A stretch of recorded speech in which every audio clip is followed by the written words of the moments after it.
I'm Ella, and here's how everything took a turn.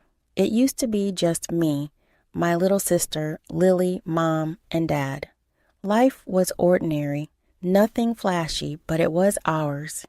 Dad worked fixing cars, and Mom was a librarian until her friend Janet talked her into one of those personal growth workshops. It didn't take long for that to flip everything upside down. I remember the evening it all changed.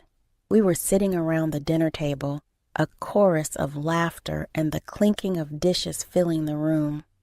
Dad had just cracked a joke about his day at the shop when Mom dropped her news.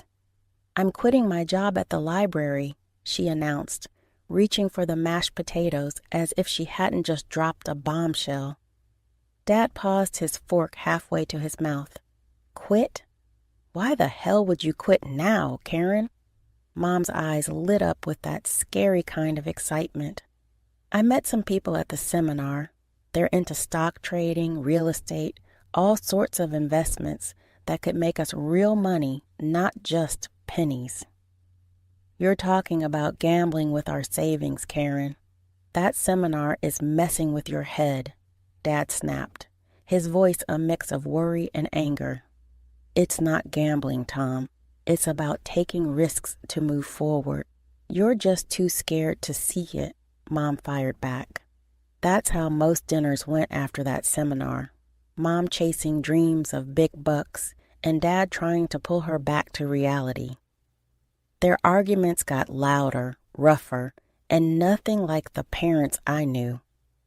One day, I came home from school to find Mom at the kitchen table, papers and her laptop spread out like she was plotting a takeover. "Hey, Mom, what's all this?" I asked, dropping my backpack. "It's my future, Elle. I'm done living paycheck to paycheck. It's time we live like the rich," she replied without looking up. "I've invested some money in a promising stock, and tomorrow I'm meeting with a group about a real estate venture. It's all going to change for us. You'll see." I wanted to believe her, really, but it felt like we were stepping onto a roller coaster without any safety harnesses. And what if it doesn't work out? What happens then? Mom finally looked up, her gaze fierce. "It will work out. I'm making sure of it." Days turned into weeks, and the tension didn't let up. Dad hated the gambling. He called it that, no matter what fancy name Mom gave it. I'd hear them at night, their voices raised in another heated debate. "You're throwing away everything we've worked for, Karen. Those schemes are nothing but money pits, and you're just too chicken to seize a real opportunity," Dad would say. "I'm trying to build something bigger here, and I don't need your negativity," Mom would retort. Arguments between Mom and Dad were daily events, each more heated than the last. The stakes kept getting higher, and so did the tension. It was like living on a ticking time bomb, waiting for it to blow. One Thursday night, the air in the kitchen was thick enough to cut with a knife. Dad had just discovered Mom pulled a hefty sum from their joint savings account. I was trying to focus on my homework at the dining table, but the rising voices made it impossible. "Karen, where's the money from our savings? It's nearly half gone." Dad's voice boomed from the doorway as he slapped some papers on the table. "I invested it, Tom. It's going into a fund that promises triple the return," Mom said, chopping vegetables without flinching. "We talked about this." "No, you talked, and I said no. When will you stop this madness?" Dad was red in the face, his hands balled into fists. "It's not madness, it's opportunity. You'd know if you weren't so stubbornly glued to your penny-pinching ways," Mom shot back, her voice icy. I looked over at Lily, who was quietly doodling in her notebook, her small shoulders hunched up to her ears. It broke my heart to see her like this, trying to shut out the storm around her.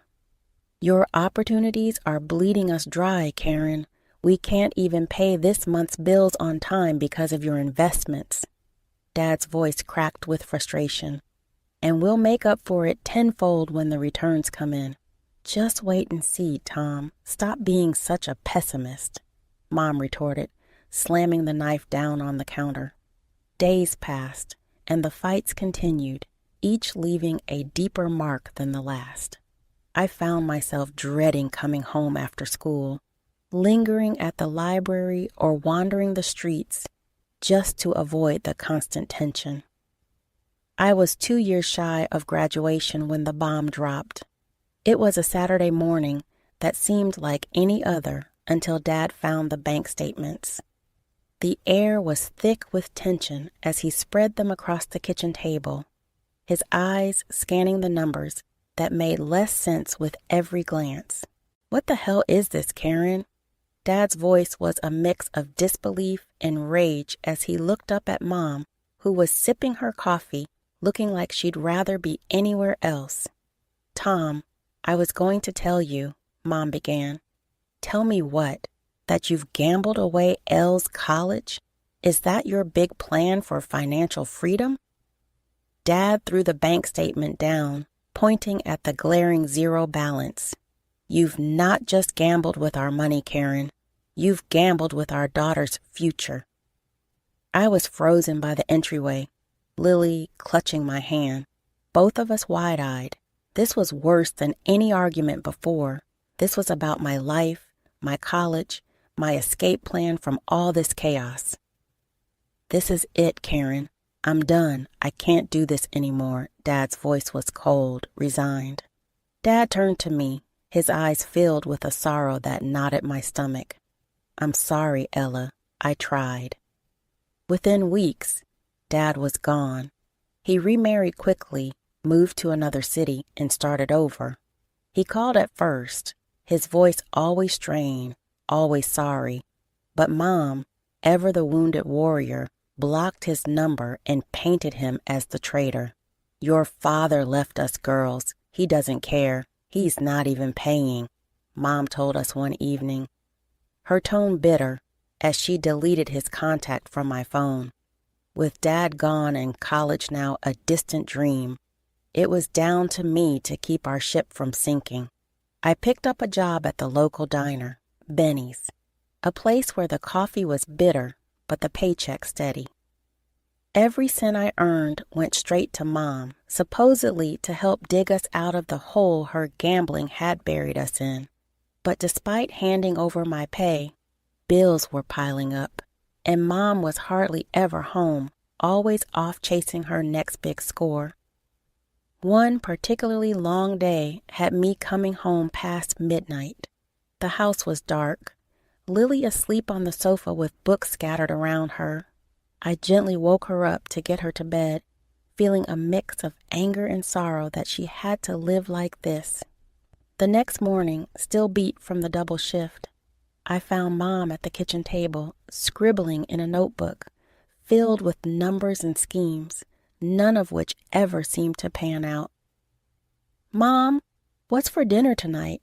I'm pulling another double and I won't have time to cook," I asked, hoping for once she'd taken care of something, anything. She didn't look up, just kept on scribbling. "Don't eat here, eat at work, and you should get Lily a job there too. We could use the extra money." Her words hit me like a slap. "Are you serious? She's only 14, Mom, and my job is to make sure she doesn't have to work, that she gets to be a kid as long as she can." Mom shrugged, still not looking at me. "Needs must, Ella. We're drowning here." That evening, after my shift, I spotted Mom outside a flashy new casino downtown. She was arguing with a bouncer, her face flushed and angry as she was escorted out. "Mom," I called out, running over. "What are you doing?" She rounded on me, her eyes wild. "I was so close, Ella. I have a system, downloaded it off the net. It's foolproof, Ella. I just need to tweak it a bit and then we'll be rolling in it. You think you're going to win big, but it's all a scam. It's designed to make you lose, Mom. The house always wins, not us," I pleaded. She scoffed. her voice dripping with sarcasm. "Oh, and you know better. Working at a diner is going to save us? At least it's real money, Mom. It's honest work, not this fantasy you're chasing." "You're addicted," I said, my voice cracking with emotion. "I'm not addicted. I'm trying to fix our lives. You'll see. Tomorrow I'll prove it," she stormed off, leaving me standing alone on the street. I walked home slowly, each step heavier than the last. I had to accept it. Mom wasn't going to change. It was up to me to keep Lily safe and try to scrape together some semblance of a future.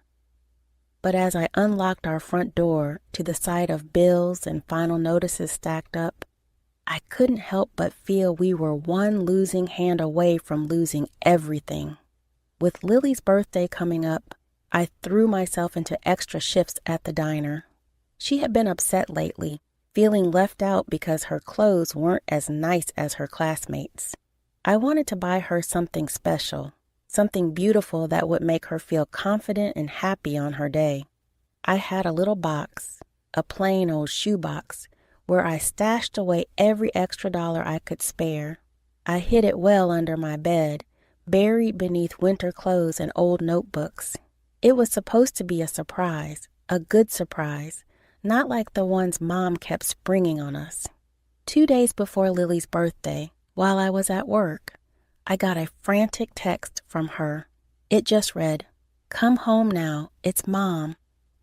My stomach dropped. I swapped shifts with a friend and rushed home, my mind racing with what could have gone wrong this time. I arrived to shouting.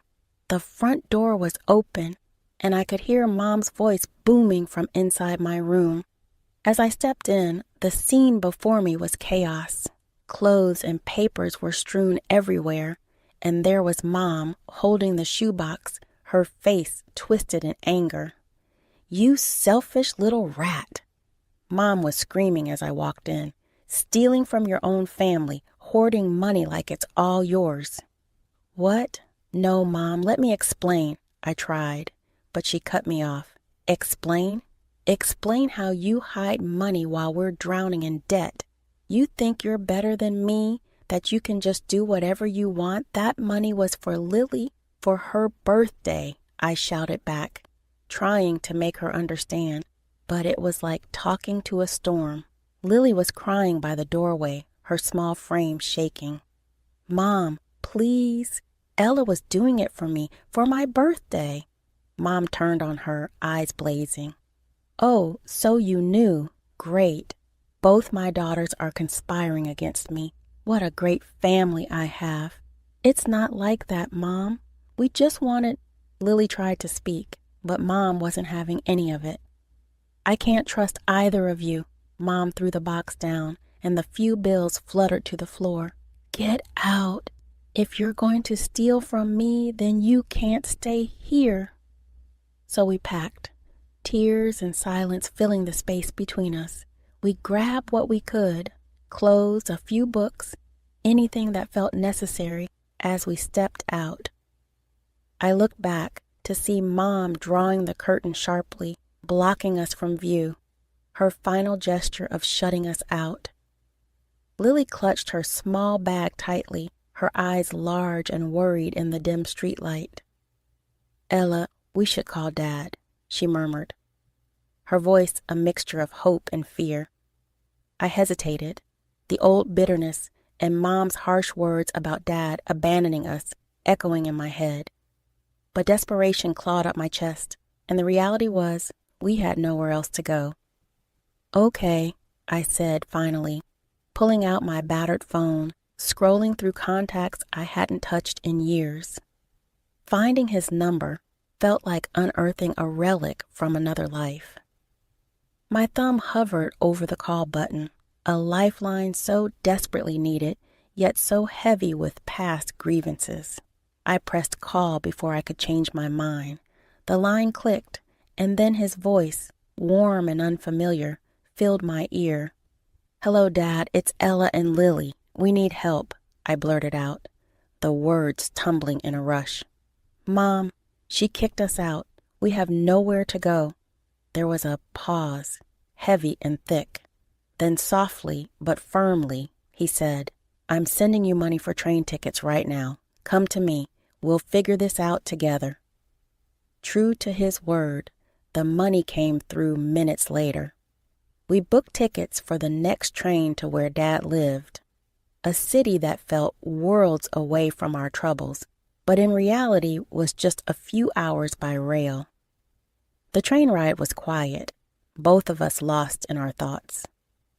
Upon arriving, the sight of Dad waiting at the station, his face lined with concern, was almost too much. He looked the same, yet so different. Beside him stood his new wife, Claire, her smile warm but cautious. "Dad," I managed, my voice thick as he pulled us into a tight hug. "Let's get you girls home," he said, leading us to his car. At the house, a modest but welcoming place, we sat down in the living room, the air filled with the scent of freshly brewed coffee. Dad's wife excused herself, leaving us to talk. It was then, in the soft light of the living room, that we poured out everything, the fights, the schemes, the eviction. Dad listened, his expression growing darker with each word. When we finished, he was silent for a long moment. Then he reached out, taking both my hands in his. "I didn't know," he said quietly, his voice heavy with guilt. "I've been sending money for alimony and your education every month. I had no idea that you were going through all this." Lily and I exchanged glances, the pieces clicking into place. The missing money, the lies. It was too much to take in all at once. "I'm sorry," Dad continued, his eyes moist. "I should have seen through it. I should have been there." "It's not your fault, Dad," I said, feeling the weight lift slightly with each word spoken. "We're here now. That's what matters." Dad nodded, squeezing my hands. "You're right, and I'll make it right, Ella. We'll get you enrolled in college. And Lily, there's a great school just a few blocks from here.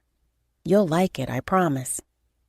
The relief was palpable, both of us letting out breaths we hadn't realized we'd been holding. Lily leaned forward, wrapping her arms around Dad in a fierce hug. I joined in, and for a moment, the world didn't seem so cold and harsh.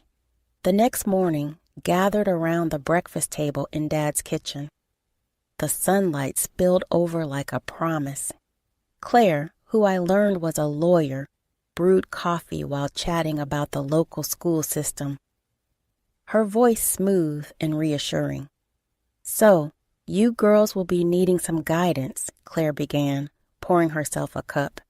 "Your fathers told me everything, and I want you to know I'm here to help. Legally, personally, whatever you need." Lily, munching on her toast, looked up with a hopeful glance. "Does that mean you can stop Mom?" Her voice trailed off, but the question hung in the air, heavy and fraught with past pains. Claire sat down her coffee, her expression serious yet kind.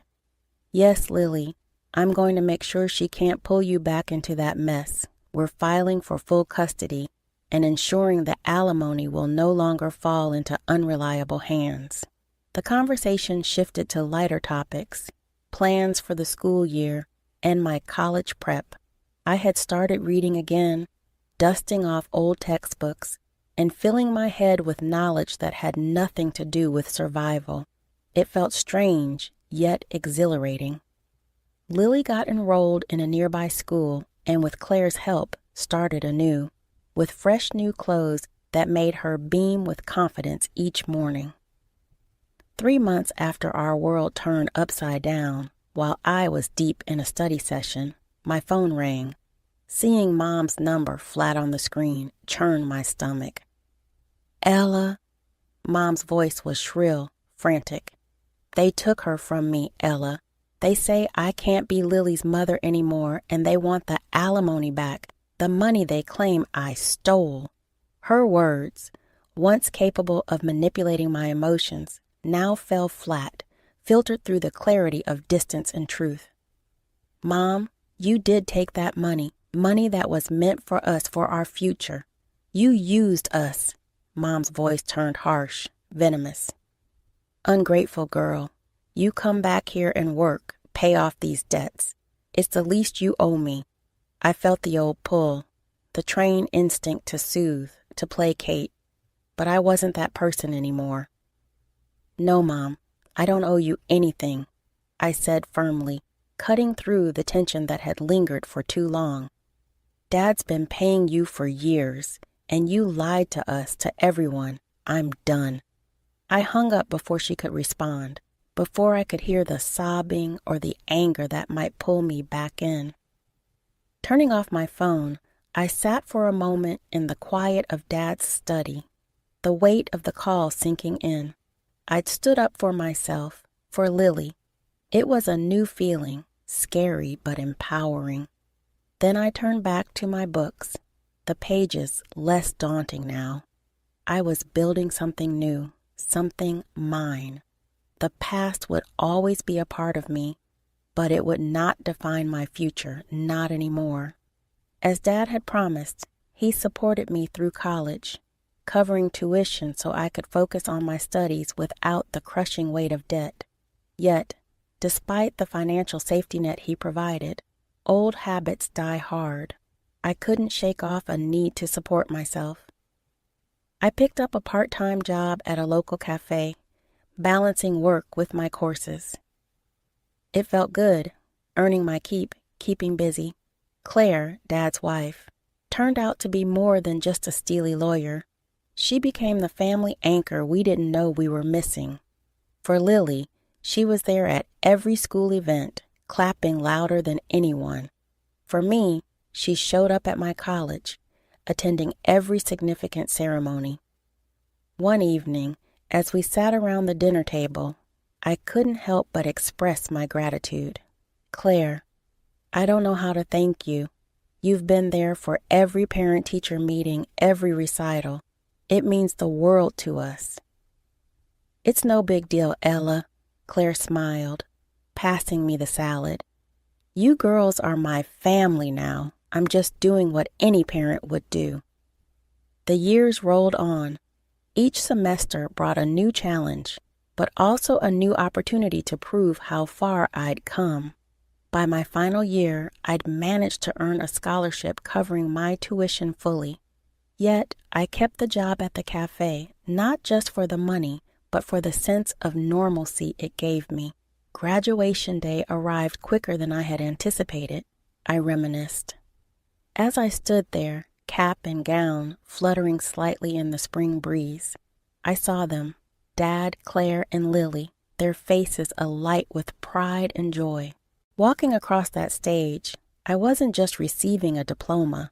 I was stepping into a new chapter, one I had written for myself against odds that once seemed insurmountable. With a degree in hand and a job lined up, I moved into a small apartment in the city. It was modest but mine. Claire helped me move in, fussing over the placement of furniture and decorations. This is a fresh start, Ella. Make it yours, she advised as we arranged the last of the books on a new shelf. I plan to, Claire. Really make it something special. Life settled into a new rhythm after college, with my days filled with the constant motion of working at a courier company. The job was demanding but rewarding, and I appreciated the stability and decent paycheck it offered. One afternoon, as I was finishing up my rounds, my phone rang. The familiar number that flashed on the screen made my heart sink. Mom. Taking a deep breath, I answered, bracing myself for what was coming. Ella, I need your help. Mom's voice was urgent, tinged with desperation. What's going on? I asked, though part of me already guessed the answer. I've lost the house, Ella. The bank took it because I couldn't keep up with the payments.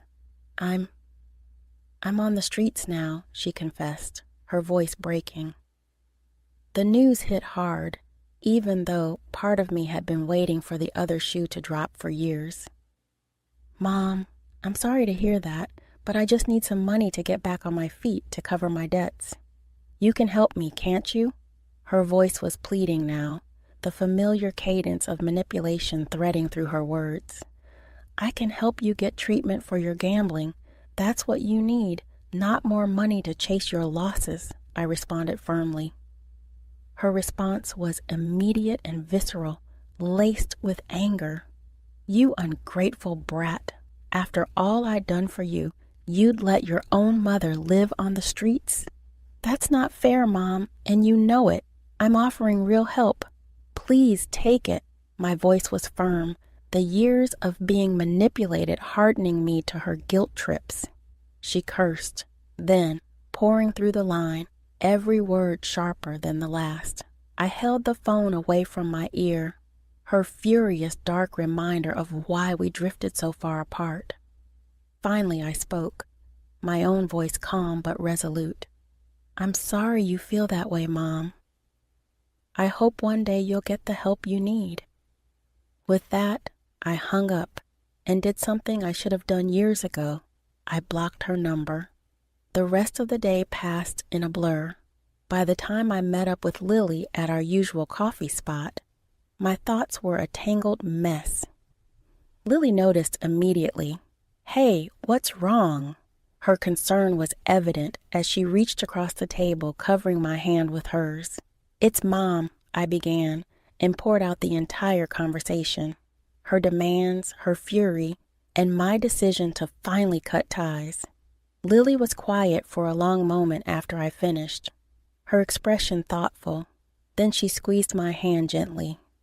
"You did the right thing, Ella. It's hard, but it's right. She's not the person we once loved. She's made her choices." I nodded, feeling the truth of her words. "It hurts, Lil. It feels like I'm abandoning her, but I know she's abandoned herself a long time ago," I confessed, the weight of realization heavy on my shoulders. "Sometimes the hardest decisions are the ones that save us," Lily said softly, her wisdom beyond her years evident in her eyes and her words. "You're choosing not to drown with her." "We have our own lives to live," she continued, her words settling something deep within me. I was tired of the cycle of hope and disappointment that came with every call from Mom. It was time to break free, to truly start anew. As we left the coffee shop, the evening air felt fresher, lighter, as if an affirmation of my decision. I knew the road wouldn't always be smooth, but I was ready to face it head on, to build, dream, and believe in the best of what was yet to come. "All right, everyone's presentations are done," Nick, the manager, said as he tried to move the discussion forward. "Excuse me, I haven't. I recently found out something." Nick interrupted me and began to speak. "There's apparently someone in this department who didn't graduate high school and is just a part-timer. Meetings should be for employees only." "Absolutely right." His lackey, Mike, of course, agreed with Nick. "I'm leaving." After leaving the meeting room, I started to shut down my computer. I noticed that an email had arrived, not in my personal inbox, but in the company's shared email. Thinking, there's no point in speaking up, no one will listen, I went home quietly. The next day, I heard a commotion from Nick's desk. He was staring at his computer screen, his face pale. "Nick, is something wrong?" Mike looked at the screen with him. And he turned even paler than Nick. Why is he so angry? Knowing the reason for Mike's distress, I thought to myself, serves them right. My name is Adam. My mother passed away when I was in the 9th grade, and I was raised by my father. Well, you could hardly call it being raised. After my mother passed, my father changed. He drowned his sorrows in alcohol, and though he still went to work, he squandered our living expenses on horse racing. Because of that, I had to start working part-time as soon as I entered high school. Every month, I went to the convenience store with bills in hand that couldn't be auto-deducted from my father's account.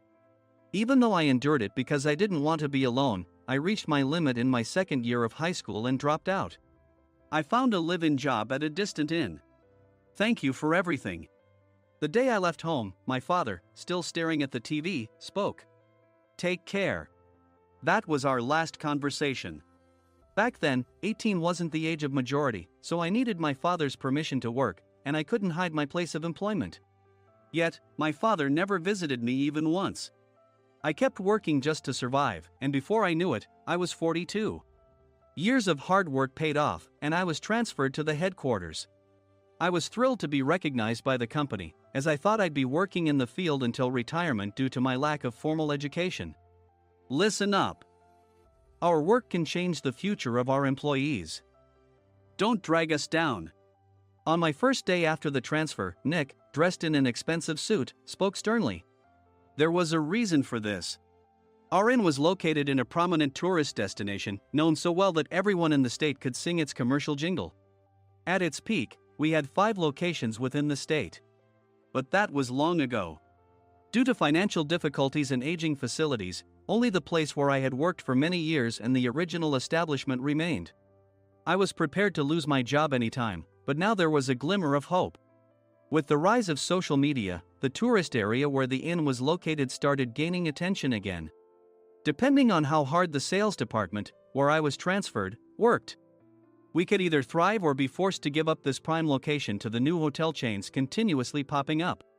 For Nick, who had switched careers from another industry to strengthen our sales, this was a battle he couldn't afford to lose.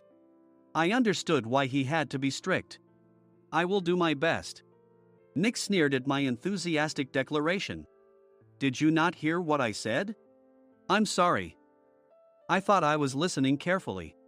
Out of habit from years of customer service, I apologized reflexively, though I had no idea what had offended him. Someone was watching me with a smirk. In this department, there are those who are expected to excel and those who have been shoved here because they have nowhere else to go. You are the latter. It was Mike, the section chief. He's 7 years younger, at 35. But he was called to headquarters much earlier than I was and had been moving around within the headquarters ever since. I'm not jealous, but I can't accept that he's my boss. Graduating from a prestigious university, he has an unusually high pride and caused many problems as a newbie, making things very difficult for me when I was the front desk leader. When I found out Mike was transferred to the sales department a month before me, I was disheartened. Mike is right.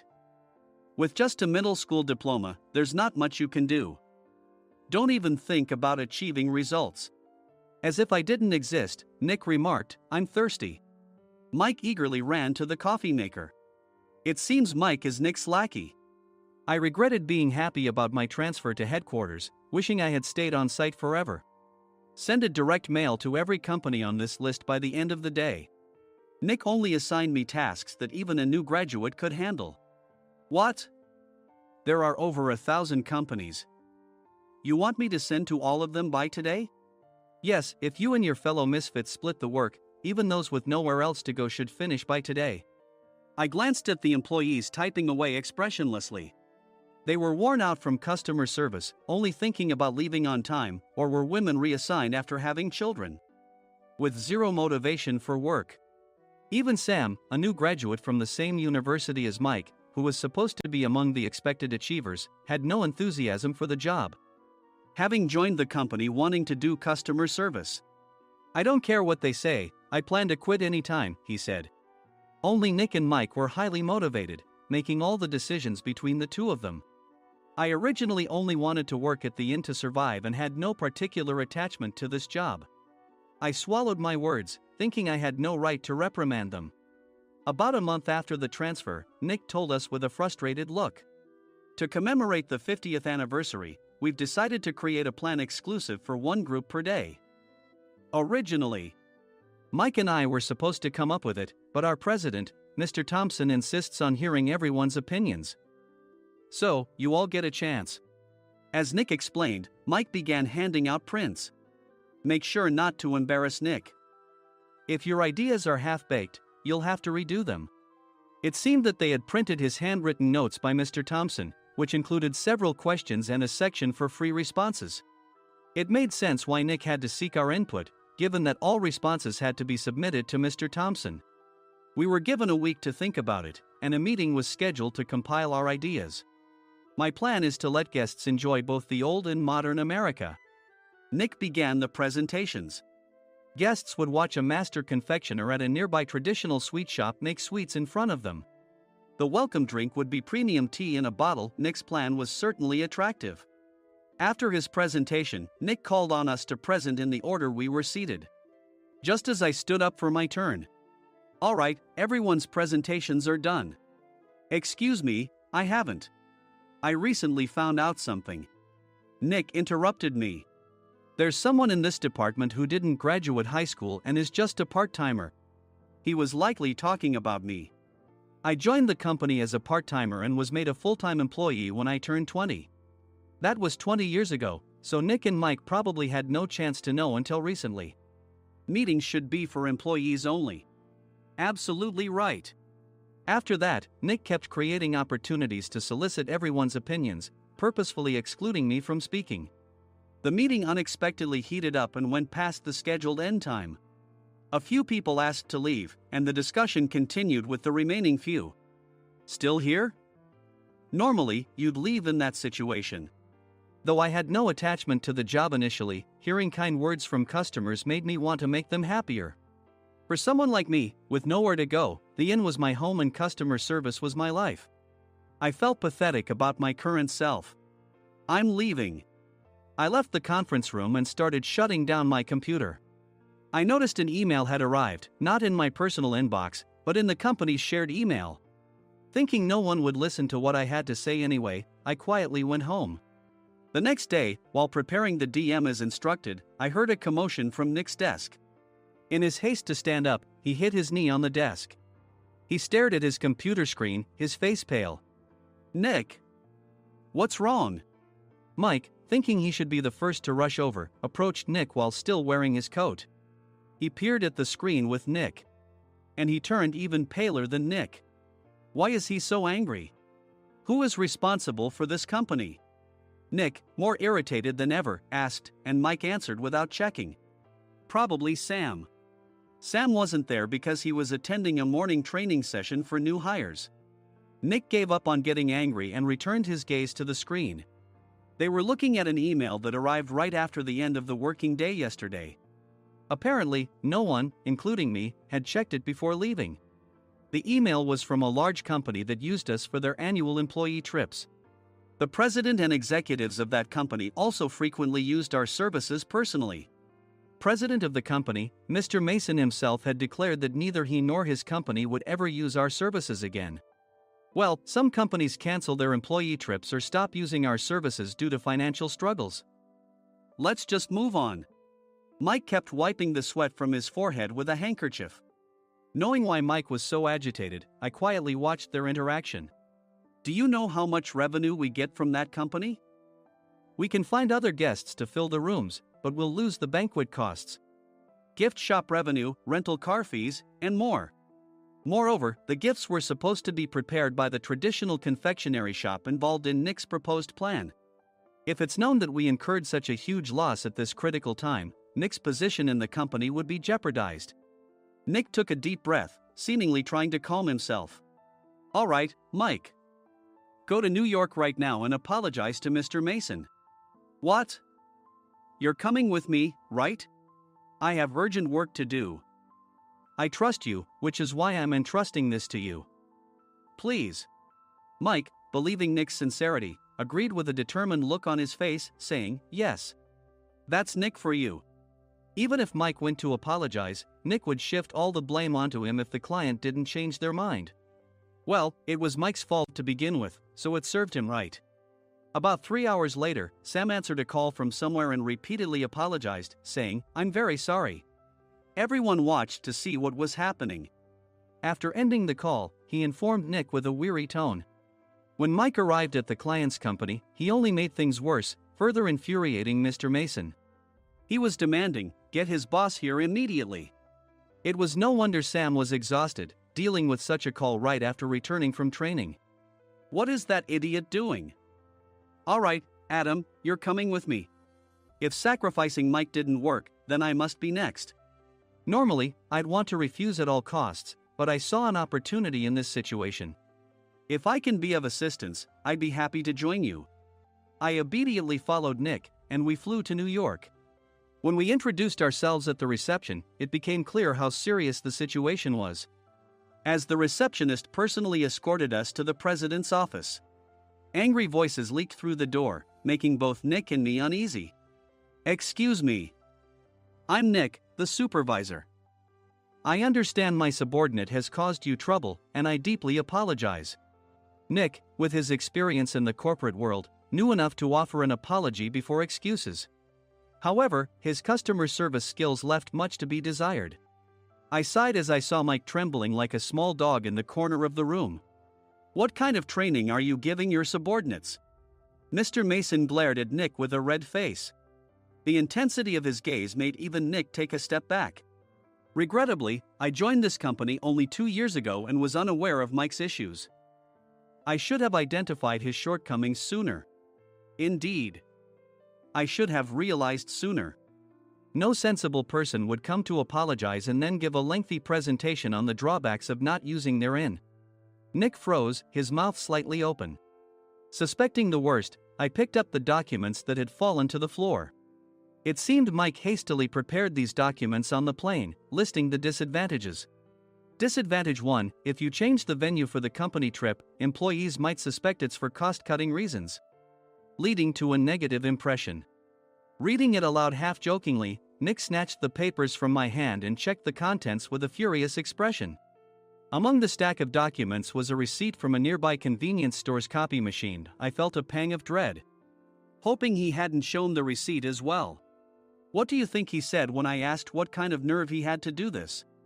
I'm very sorry." Faced with the dire situation, Nick must have thought there was nothing left to do but apologize. In a voice smaller than I'd ever heard from him, he uttered words of apology. He said, "I'm a Harvard graduate. I don't believe I said anything wrong." "Mike, what have you done?" Forgetting his plan to pin the blame on Mike, Nick yelled loudly, even in front of Mr. Mason. "I didn't do anything wrong." "You're still saying that? Look at him." Mike pointed at me with a shaking hand. "I was assigned to headquarters in my 20s and now I'm a section chief. This guy only made it to headquarters at 42. Everything I've done proves I was right. So why are we losing the contract?" Having said his piece, Mike collapsed to the floor. "Of course. You were sent there because you had nowhere else to go." Mike never expected to hear such words from someone he looked down upon. He lunged at me, and Nick hurriedly stepped in to stop him. "Mr. Thompson told me Mike is a quick thinker, and to take good care of him." There's no way he was pushed aside. "Don't make things worse here. He didn't say quick thinker, he said only quick-witted, didn't he?" I don't remember that part." I recalled the many troubles Mike caused when he was a newbie. When Mike was on the front line, his pride was so high that he never apologized to customers. Customer service, especially in our job, doesn't work alone. It brings both good and bad situations. If the front staff or housekeepers made mistakes, or the cleaning company didn't properly clean a room, one had to apologize to the customers regardless of personal fault. Mike, in such situations, would never apologize, insisting he wasn't at fault. This often angered customers, and as the front desk leader, I frequently had to apologize on his behalf. He caused complaints and disrupted operations, which is why he was quickly moved to headquarters. In departments where he didn't interact directly with customers, his quick thinking was beneficial and things went well. But it seemed his flaws were starting to show. Corporate reservations are supposed to be entered into the system by the sales representative. But a quick check yesterday revealed that more than 10 items were missing from the client's reservation.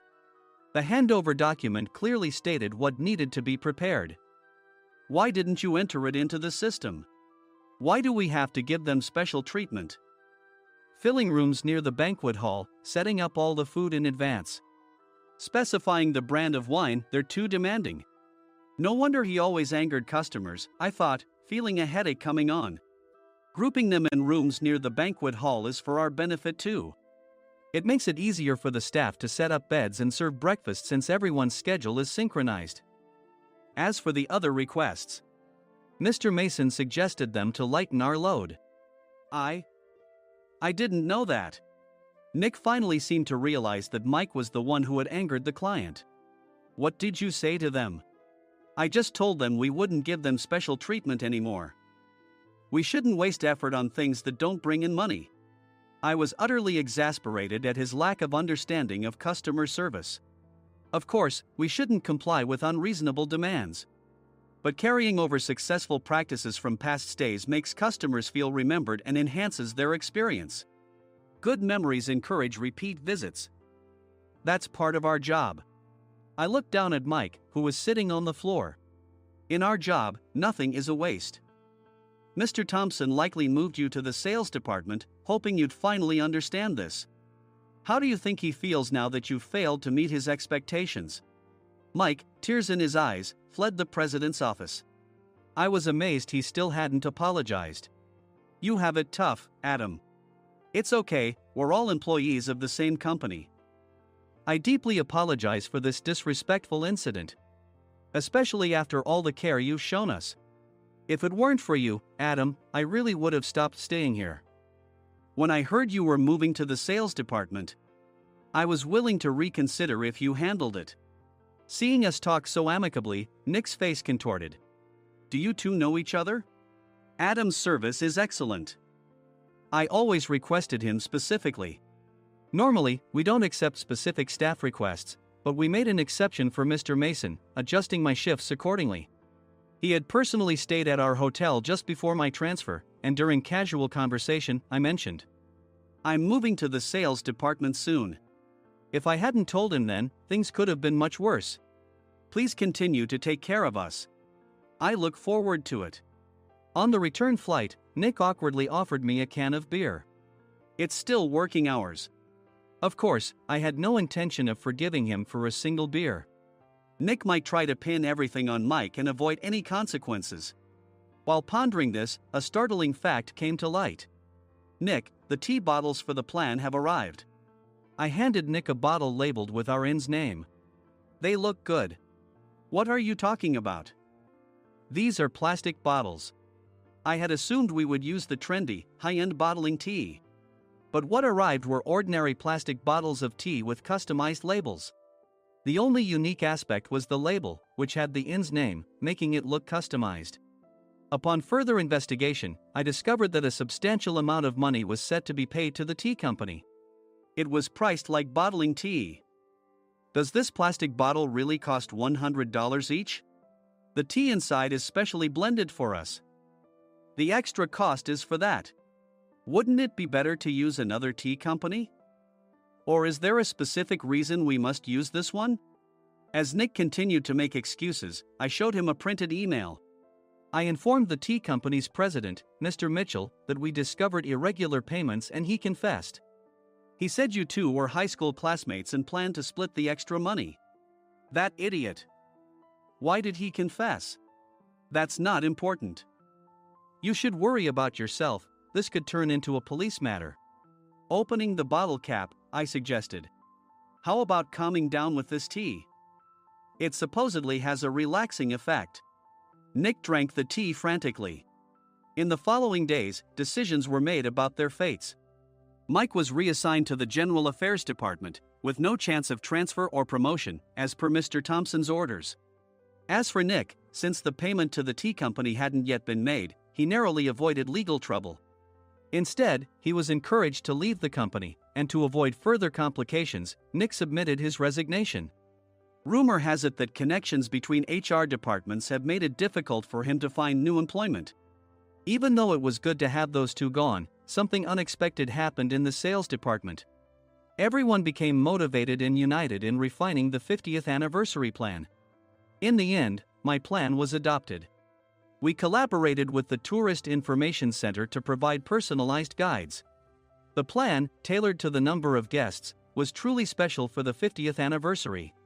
Hey, is Adam's family coming to stay? I immediately booked that special plan for my family. Sam noticed it on the reservation list and quickly picked up on it. Yes, I'm inviting my father. That's great. I might invite my parents too. I lacked the courage to face my father just as Adam. But here, with the confidence Mr. Mason praised, I felt ready. The 50th anniversary plan was a perfect opportunity to reconnect with my father. I hoped to bring back the days when we could laugh together as we once did.